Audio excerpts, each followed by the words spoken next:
When it comes to R&B soul music in the 70s, the ladies will tell you who was that one singer whose voice could get them in that mood. You had Marvin Gaye, you had Al Green, you had Barry White, and you had Teddy P. Now see, Teddy Pendergrass' voice sold the song. It was smooth, very soulful baritone.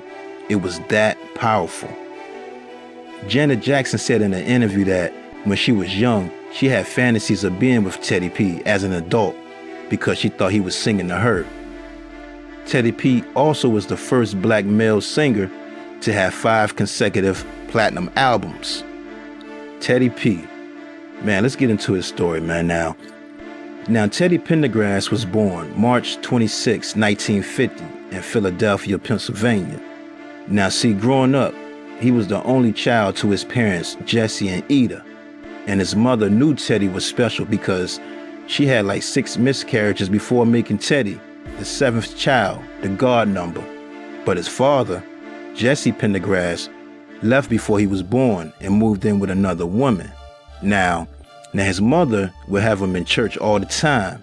And at the age of 2 years old, Teddy stood on a chair to sing his first song in front of everybody in church. And as he got older, he began to sing in choirs, school dances, on the street corners, and by the age of 10, he was ordained as a minister. By the age of 12, his father Jesse Pendergrass was murdered from being stabbed by one of his own friends. Teddy said he only seen his father twice in his whole life. By that time, Teddy fell in love with R&B music like James Brown, and especially after he saw singer Jackie Wilson perform at the Uptown Theater and how the ladies went crazy for him. Now, in his teenage years though, Teddy did hang out with gangs and he got in trouble spending time in the juvenile detention after a wrongful arrest for robbery, but for the most part, he would go to work with his mother, who worked at a restaurant where a lot of famous stars would visit, and that's where he learned how to play drums. He didn't even use the drumsticks, he would just use his fingers to play by ear. Now, he started taking music serious, and he ended up meeting a producer and recorded his first solo song titled Angel with Muddy Feet, but the song went nowhere, so Teddy went back to playing drums. After that, Teddy dropped out of high school and got an opportunity to be a drummer playing for a guy named Little Royal in different cities. But see, him and Little Royal had a falling out and they stopped working together. And then he started playing drums for another group named the Cadillacs. Now at that time, Harold Melvin was part of a 50s doo-wop group called the Blue Notes that had split up, and Harold Melvin was looking for new members. Now, after seeing Teddy and the Cadillacs perform, Harold Melvin hired them for his new group. They began to perform in hotel lounges, clubs, just anywhere to be seen and heard to make some money. Now, sometimes some of the members would be late for the shows, and the club owners would dock their pay. Even though Teddy was the drummer of the group, he also showed them that he could sing as well while playing drums. That's when Harold Melvin realized that Teddy was gifted. It made him the lead singer of the group. Now, once Teddy became lead singer, that's when the group began to gain a fan base, and people began to take notice of Teddy's smooth and soulful voice. Producers Gamble and Huff, who had just started a record label called Philadelphia International Records, was at one of their shows, watching them perform and liked what they heard. Now, Gamble and Huff began working with the group and told Harold Melvin that Teddy's voice is the reason they want to work with him. Now, once the contracts came around though, Harold Melvin took control and named the group Harold Melvin and the Blue Notes. That way, the money would come to him first and everybody would think he was doing all the lead singing instead of Teddy. Now, after signing that contract to Philadelphia International Records with Gamble and Huff, Harold Melvin and the Blue Notes released their first single called I Miss You, which was originally written for the Dells, but they passed on it. Now see, the movie The Five Heartbeats was based on the Dells. Eddie Kane in that movie was based on Marvin Jr. of the Dells. And that's why Gamble and Huff decided to let Teddy sing that song, because his voice reminded him of Marvin Jr.'s. Anyway though, that song, I Miss You, made some noise in the industry, but their second single, titled If You Don't Know Me By Now, became their first #1 hit topping the U.S. R&B charts and peaking at number 3 on the U.S. Billboard Hot 100, selling over 1 million copies. Now, that song was originally written for Patti LaBelle and her group LaBelle, but they never recorded it because they was too busy at the time. Harold Melvin and the Blue Notes continued to drop hits like The Love I Lost, that went number 1. Wake Up Everybody, that went number 1. Hope That We Can Be Together Soon, which featured female singer Sharon Page, went number 1, and other songs. And as the group continued to be successful, Teddy got tired of fans calling him Harold Melvin though, and wanted the group to be renamed Teddy Pendergrass and the Blue Notes. Plus, Harold Melvin was in control of the group's money. Also, Harold Melvin was jealous on how the fans, especially the ladies, would go crazy over Teddy. And, Teddy just got fed up on how Harold Melvin was treating him and just made that decision to do his own thing. Now, once Teddy decided to leave, the rest of the members decided to go with Teddy too. Huff and Gamble tried to convince Teddy to stay with the Blue Notes because they had already built a fan base, but Teddy was ready to move on, man. And his new manager and girlfriend, Taz Lane, was behind him 100%. Now a solo artist with his own record deal with Gamble and Huff, that made Harold Melvin angry, and he was putting threats out in the Philly streets on Teddy. Now his new manager, Taz, was very known in Philly because she was once married to Philadelphia Eagles running back Izzy Lane. She was a model, she owned a beauty salon, and was good friends with singers Dionne Warwick and Nancy Wilson. Now, only after dating for 2 months, Teddy and Taz broke up, but she remained as manager for Teddy Bear Productions. And months before releasing his debut album, Taz Lane was shot to death, and no one was ever convicted, and the case remains unsolved. I mean, rumors spread that Teddy had something to do with her death, but he denied it. After her death, in 1977, he released his self-titled album with the hits I Don't Love You Anymore and The Whole Town's Laughing at Me. The album was certified platinum. His second album though, Life Is a Song Worth Singing, is the album that made Teddy the sex symbol for ladies. Hits like Close the Door spent 2 weeks at number 1 on the R&B chart and was certified gold. Other hits off that album include Get Up, Get Down, Get Funky, Get Loose, It Don't Hurt Now, and When Somebody Loves You Back, pushing that album to double platinum. I mean, the hits kept rolling, man. Come Go With Me, Turn Off the Lights, Love TKO, and plenty more had Teddy P selling out tours worldwide, calling him the Black Elvis, and also the Teddy Bear.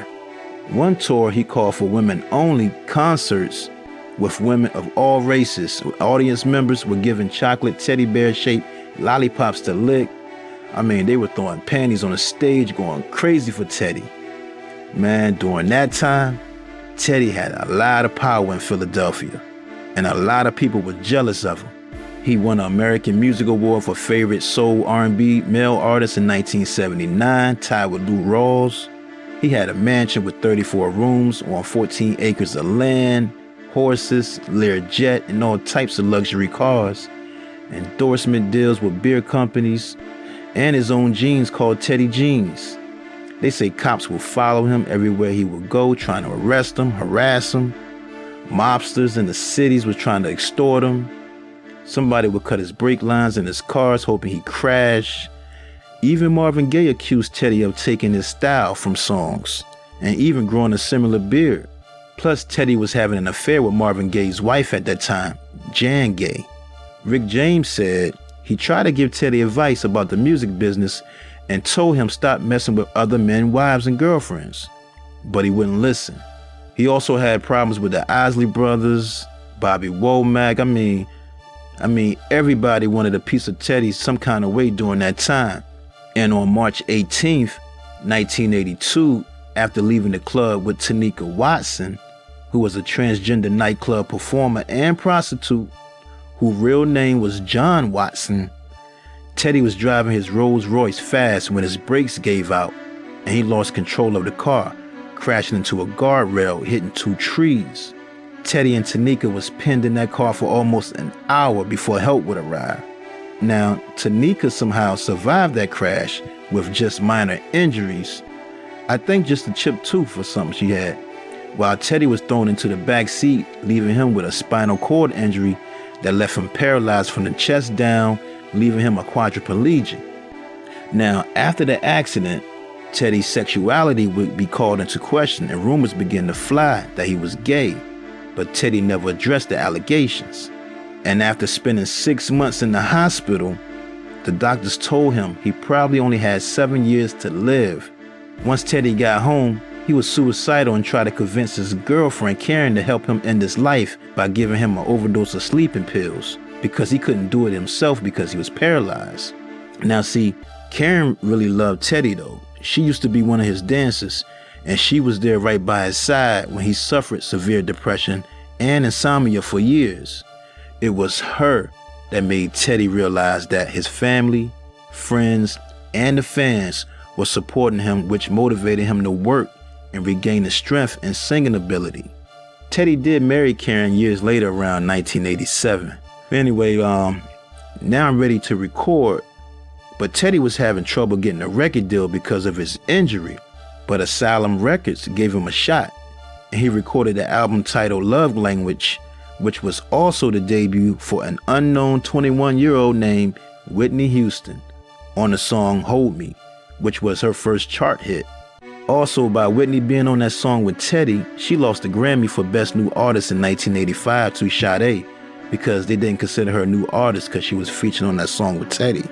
Anyway, in 1985, in front of almost 100,000 people, 2 billion viewers in 150 countries, Teddy made a surprise appearance at the Live Aid concert in Philadelphia, his first public showing since the accident. But in 1986, Teddy was involved in his second car accident and was critically injured when he crashed his specially equipped van into a utility pole. He suffered a 4-inch gash to his liver and was also treated for cuts on his legs and feet, and his nurse that was with him in the van suffered facial bruises and a broken thumb, but they both was okay. In 1988, he released the album Joy, which peaked at number 54 on the Billboard 200 and number 2 on the R&B chart, his highest placing on the chart since his 1979's number 1 album, Teddy. The single Joy went to number 1 on the R&B charts for 2 weeks also. Teddy would go on to produce more albums years later in the 90s and would focus on his charity called the Teddy Pendergrass Alliance, a non-profit organization he founded in 1998 to aid people with spinal cord injuries. That same year, he also released his autobiography titled Truly Blessed. In 2002, Teddy divorced his wife Karen after 15 years, and in 2006, he met Joan Williams, and they got married in 2008. But in 2009, Teddy P was diagnosed with colon cancer and underwent successful surgery, but had a difficult recovery. And 8 months later, on January 13th, 2010, Teddy died of respiratory failure. After Teddy's death, his wife Joan sued Teddy Pendergrass' kids because Teddy left his entire estate to her. But his son, Teddy Pendergrass Jr., claimed that the copy of her will was fake, and he possessed a real copy of his father's legitimate will. But after taking it to court, the judge ruled that Teddy Pendergrass Jr.'s copy of the will was fake. His wife Joan Pendergrass sued his kids for $850,000 in legal fees for humiliation, diminished reputation, emotional distress, and anxiety. Warner Brother Pictures did acquire the life rights to make a movie on Teddy P's life, and Tyrese Gibson was supposed to star in the lead role and play Teddy. But I don't know what's going on with the movie. I ain't heard anything yet, so I guess it's still in the making. He was 59 years old. R.I.P. Teddy Pendergrass.